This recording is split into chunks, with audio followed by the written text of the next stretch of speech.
took what I want, but you find that everything they've got, you step forwards to my shadow. You are follow in my pattern. I love. Hello, I'm your host, Judy McDowell, and my guest today is Sarah Anker, who is a candidate for New York State Senate. And if I ran down a list of your accomplishments, you'd never get to speak.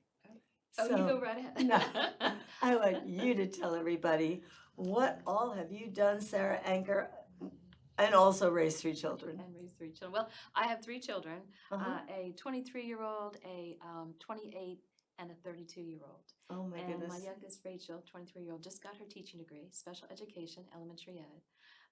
My son is looking for to get into more of the political field, like his mom. Oh, okay. Surprisingly. Does he go with you to rallies? and He things? well, he lives in Philadelphia. It's good but to spread the word there. We'll see. We'll see. Exactly. Yeah. Pennsylvania, very important. Very important. place. Pennsylvania. And my daughter works in virtual staging. She's a project manager. So, big Broadway fan. You know, she, so we go into the city when we can to see That's shows. great. But so I decided to get involved in my community because I could see there were issues, there were problems. And it's funny, I have this joke. Some women collect shoes. I collect issues. Issues. And boy, do I have a lot of issues. You have especially as a shared legislator. so many different things and Yes. started so many initiatives. It's Mhm. unbelievable. Your Yeah. resume is like Thank you. pages and pages long. It's SarahAnker.com if you want to see some of the projects that I've worked Okay. on. But the number one priority as an elected official, which really is a public servant, elected officials serve the public. You will be my boss if I get in as a Right. as a New York State Senator. And not a lot of people see it that way. And when I talk about issues, that is what that's the most important part of my job is, if someone calls me up or emails me or tells me I have a pothole in my road, what can I do? It's up to me to find what jurisdiction that road's in and then get that pothole fixed. Or my daughter's addicted to opioids. I need help. I know the resources. You started an initiative for that. What Yeah, it's called yeah. SAVE or what is it called? Oh, that's a different. That's a different project. Okay. But the opioid issue, it came up, over 20 years ago, Yeah. and we're looking at 100,000 people die every year of opioid overdose. Isn't it terrible?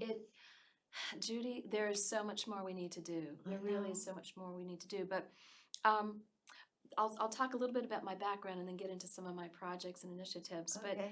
But so I got involved in the Mount Sinai Civic Association, and we worked hard to create a park. It's the North Shore Heritage Park. If you haven't been there, I encourage you to go there in Mount Sinai. It's the And first. that's near Patchogue? No, that's on the North Shore. Port Jefferson. Near Port Jeff, yes. Okay. And we had heard a Home Depot was going to build a huge building there, and it's right in the middle of our hometown. And it's not what the community wanted. And being on the board of the Mount Sinai Civic Association, we rallied and we were able to get the county to purchase the property. The town created the park, and the North Shore Heritage was the not-for-profit that ran the program. So it was a great way of learning how government works with the community to create these beautiful quality of life projects. Mhm. And, but during that time, our area, my area in particular, was designated as a high cancer and breast cancer cluster area. Mhm. So I started Community Health and Environment Coalition to address that. I really feel, and I've seen it. You've lost your mother. Yes, to- I lost my grandmother from breast cancer. A year later, the cancer maps came out, and it showed that we had very high incidence of cancer, in particular breast cancer. So I started the organization, and I believe that our environment directly impacts our health, and we see that We with have that 9/11. problem out here from Timmock in Waynescott from the potato fields. Oh, it's One street, like almost every woman on the street had breast cancer. Oh my gosh. And that's where government needs to be there for you. Yeah. And where has government been? And that's one of the reasons why I decided to run for public office. Not enough was being done. Not enough proactive initiatives were being put forth. And so I ran the organization, and we were able to get New York State to come back to the area and do an investigation. And they Wow. did that, but what the problem was, they only used the data in their database when they researched. They didn't use the farmer who didn't register the pesticide. They didn't have the information about illegal dumping. They didn't come and test our soil, our air, our water. They just used what was in there, what was registered. And Judy, it was a flawed study. If I can get up Unbelievable. to back and get up to Albany, I want to re-energize that. I want to make sure that we have a loud voice. Out of the 63 New York State senators, 41 are from the Democratic Party. They have just about a super majority. So right now, the incumbent is a Republican who doesn't have a loud voice. Yeah.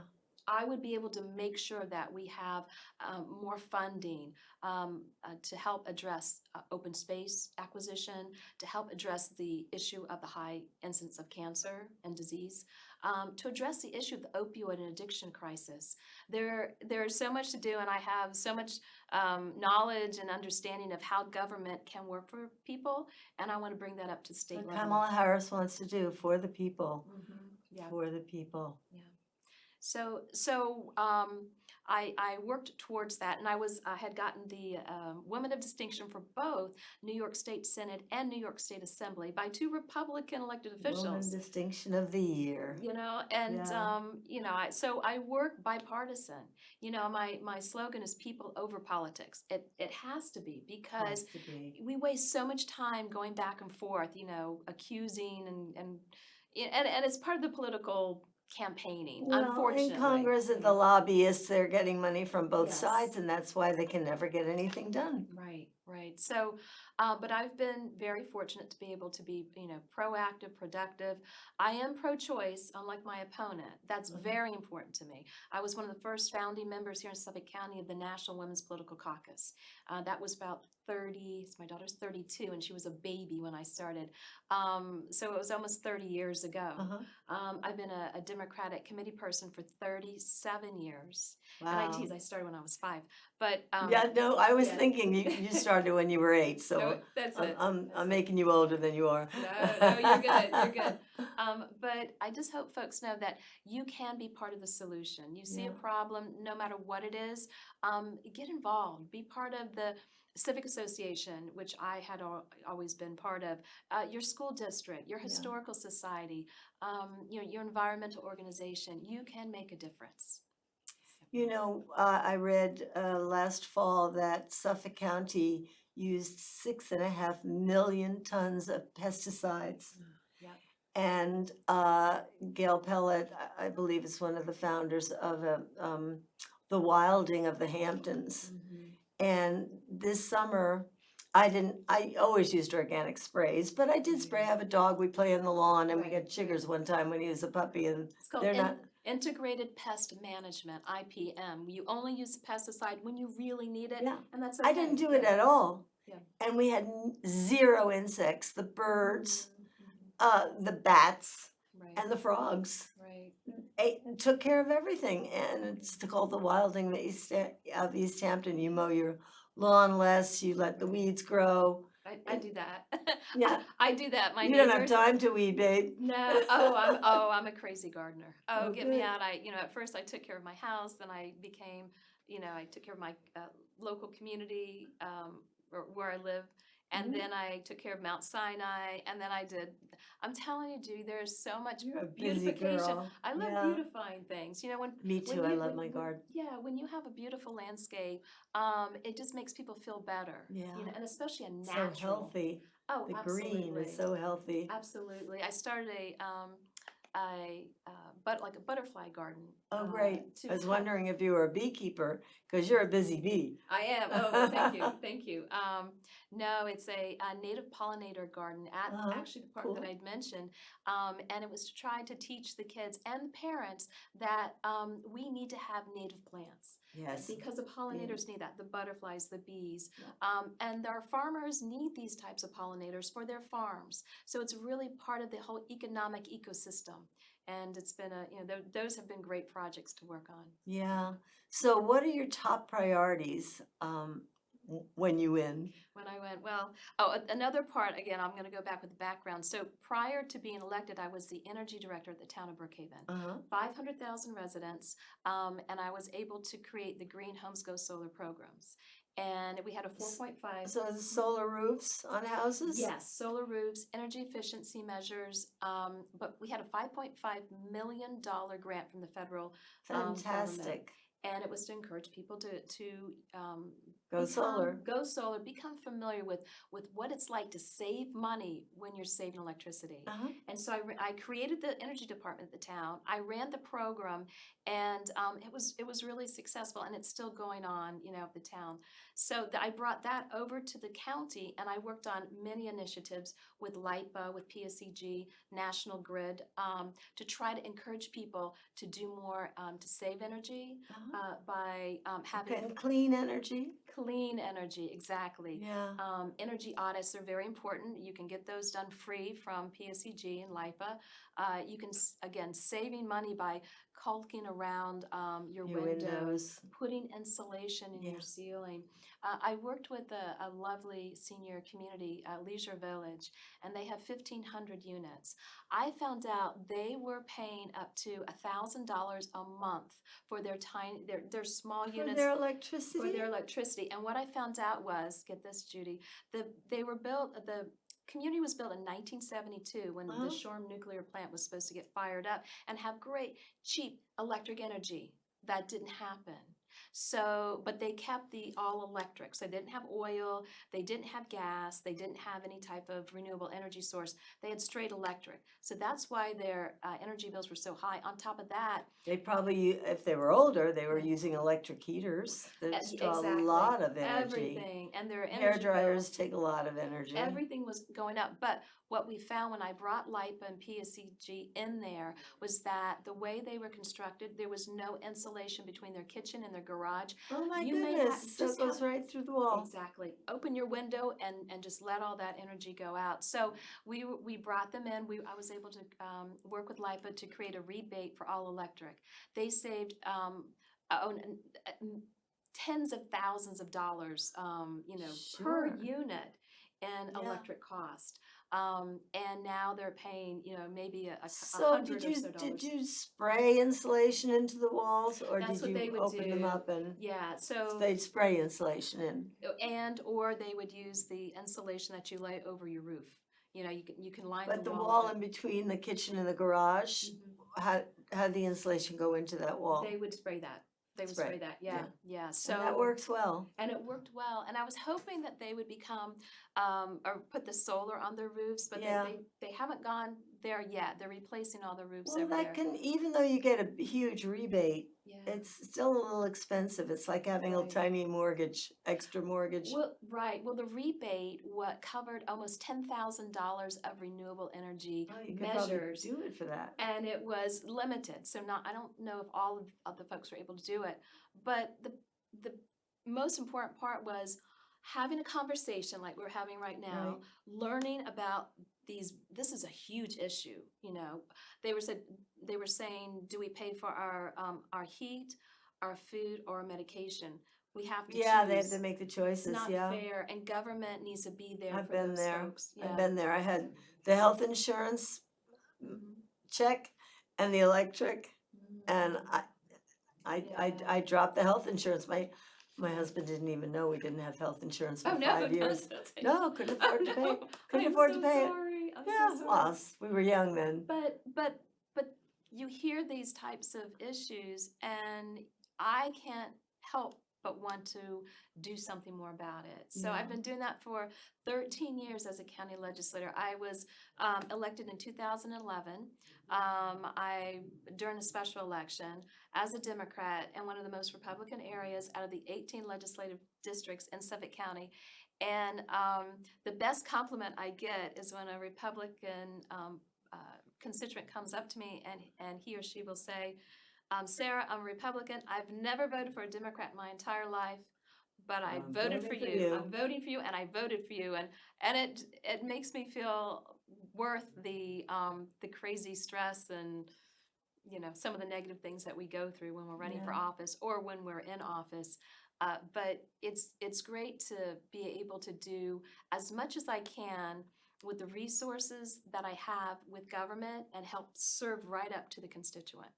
That That's is the so best part. So fantastic. I find that Democrats are very compassionate and really care about people. And I do not find that with the Republicans. They're more concerned with money and they're always the economy, but, Right. And that's important. I don't think the Democrats get enough credit as far as trying to save money. When I got in office, we had a $500 million deficit. When I left office, we had a surplus and our bond rating had increased. It takes time. Government takes is time. slow, and that's very frustrating, not only Yeah. for you, but for Yeah. me too. And I work to expedite the health permit process so businesses can expand. We now have a portal that helps move that paperwork along because that's half the I hope problem. AI really helps with all of that. Can Mhm. sort through a million things in Yeah. a day. Yeah. So you mentioned though the SAFE hotline, and Mhm. that's the school active violence emergency hotline, and it's a That was great. panic button for schools. And I worked with Suffolk County Police Department and some of the local schools. And what they do, they sign up for the program. The Uh-huh. police, obtains Does it their come in and information. wire? Is there a panic button on the teacher's desk? No, it's a phone number. It's a hotline. hotline, right? And that goes directly to 911 call center, Suffolk County's emergency call center, and within 7 seconds, the police know where the emergency is. The whole school district's maps light up. They can see exactly Wow. where that person's located, and they can follow the police as they're dealing with a school emergency. Amazing. Why Why wasn't doesn't every school have that? Well, Hopefully you're going. New York Yeah. State, I think it's an important project. It didn't cost very much money because that's always what we're looking at with government. And I'm hoping to do, again, these initiatives that I started, that I created here in Suffolk County, serve them up to the state and work with the folks and keep our constituents happy, healthy, and provide the best quality of life that we possibly can. You also started an anti-bullying initiative in the schools Right, too. That was a while exactly. ago. Yeah. I chaired the education committee, the health committee, the information technology, a bunch. But I focused a lot on our kids, because I could see. I was on the school board in Mount Sinai and very involved with my children as they went to school.